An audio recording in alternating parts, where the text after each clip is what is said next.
ene ne manema case no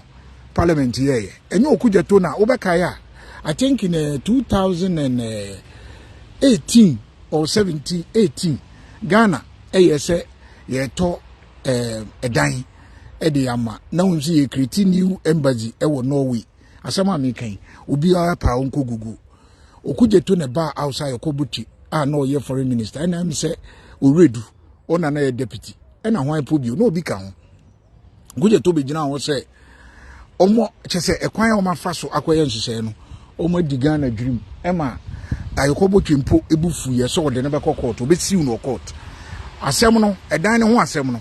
eko Norway court court no in fact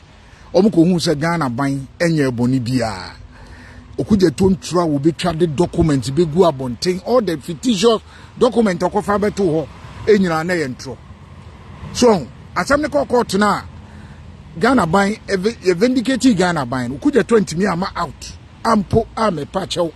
so asem na meka ayokobocho ye so de ne court no behind the scenes no akopachew na asem no nim so munyina na wo parliament eto Okudzeto ye nipa bonifo a wudi sem wo ni trim sa brante no na se Nyankopon te ase ewiase boni bia wo bedi no benya so akati ansa na wo Okudzeto obetua all his bad deeds what he has done to people wasanshase Reverend Kusi won na ye okofa bae asema oka ena na driving license na ban ko issue ma no ye de ne koto board so ye ko hwe mu no enema bebre wo ho a wo kan ya ebi kura 2010 ne driving license ne passport na wo kan kura ewu na wakofa wo se papa ne kita diplomatic passport with different name ho ne de mimini Okudzeto he's very wicked ono abetumi create any document de aba a sign no ways and so na Addo akontui na obekaya odin trosa no ko internet ekokofa ye ene ye hijack say even though ye dispute ensem na sojafo ne nanka sebi omaya etim so omaya etim so atase enti no fedo obi so aba betro wadwen nya adwuma Rastiv this time the 2023 they made matemu asemu ye monitor enra or started nesani in fact ache about cathedral incense bi so atase ye nyina wo man Ghana mu sebe se ye si cathedral ye national cathedral na se ye mpene so a fine but ensa se ye de ntro ene nkrofo di nse ye ene baba nam Okudzeto ablakwa eyo nipa sebe ye ka nipa ni trimu osum no ye wicked no odi nipa bone a onwe ho a Okudzeto nobody sa kwa na hu ni sa no ye nipa bone for papa we a very wicked guy se Okudzeto di bibi beto abonte na one to bo na wo jump to conclusion one to bo anya amanfo amfa clarification ama na se wo jump to conclusion na wo start because of the Ghana your politics as usual the supporters are NDC for there minim say binumu de omo they believe everything but obia said we Ghana ni aye badwemba no Okudzeto ablakwa de ade beto a obekọ hwe ne records ene kwan a wode nkrofo afaso e wo ye man Ghana mu and try wedi sabi Okudzeto se Ghana ye tisa buchiri ha enka MP kura wonya MP no wedi wo de amomia hwe parliament and trododo a ye twa wo parliament na nko hwe Okudzeto enye ono na obekaya ye kokoko be table acheja akon obeka ye oni ayarega mo se bo acheja akon krofo bi edisika anko mo be bribe wom a okoma muntaka mudi ma muntaka edi ni koran ne ne ma so ye ewi akiri ye hu so o madi ntro sa se mo isi kura ne ye pam oni ayarega nyina free parliament ye set up committee so evidence ne famra Okudzeto a wodi anim no antimi amfa evidence bi anko na asem no nim so munyina na wo parliament eto Okudzeto ye nipa bonifo a wudi sem wo ni trim sa brante no na se Nyankopon te ase ewiase boni bia wo bedi no benya so akati ansa na wo Okudzeto obetua all his bad deeds what he has done to people wasanshase Reverend Kusi won na ye okofa bae asema oka ena na driving license na ban ko issue ma no ye de ne koto board so ye ko hwe mu no enema bebre wo ho a wo kan ya ebi kura 2010 possible father na wantimi antiti wi no ena se obi ese no just because of politics you come here and talk rubbish. Asama meka, come and dispute what I'm talking about. So asama meka meboa. Dispute it. Enyam kwasi ade na abecho. Udwan abua mi wi anama san block account.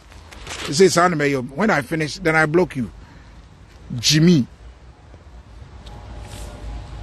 Etino.